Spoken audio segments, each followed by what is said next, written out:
దేశ ప్రజలే తన కుటుంబమని భావించి ప్రధాని నరేంద్ర మోదీ దేశం కోసం తన జీవితాన్ని అంకితం చేశారని ఎంపీ ఈటల రాజేందర్ అన్నారు. ప్రధానమంత్రి జన్ ఔషధి దివస్ సందర్భంగా నేరెడ్మెట్ క్రాస్ రోడ్లో ర్యాలీ నిర్వహించారు. ఈ ర్యాలీకి ముఖ్య అతిథిగా హాజరైన ఎంపీ ఈటల మాట్లాడుతూ దేశవ్యాప్తంగా పేదలకు చౌక ధరలో మందులు అందించాలనే ఉద్దేశంతో ఈ కేంద్రం ఏర్పాటు చేయించిందని తెలిపారు. ఇప్పటికే దేశవ్యాప్తంగా 14,600 జన ఔషధి కేంద్రాలు అందుబాటులోకి తీసుకొచ్చినట్టు వివరించారు.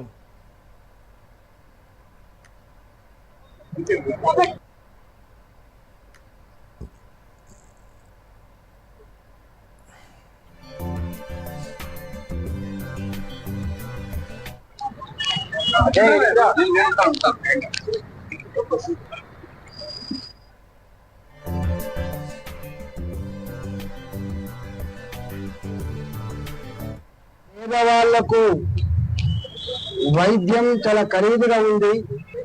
మందులు కొనుక్కోలేకపోతున్నారు.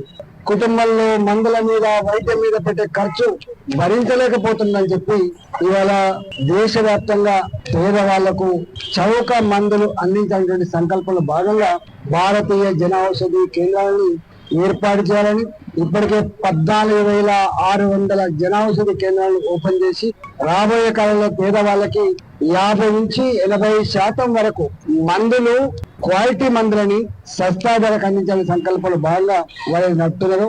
దాంట్లో భాగంగా ఈ రోజు ఇక్కడ కార్యక్రమం నిర్వహిస్తా ఉన్నాం.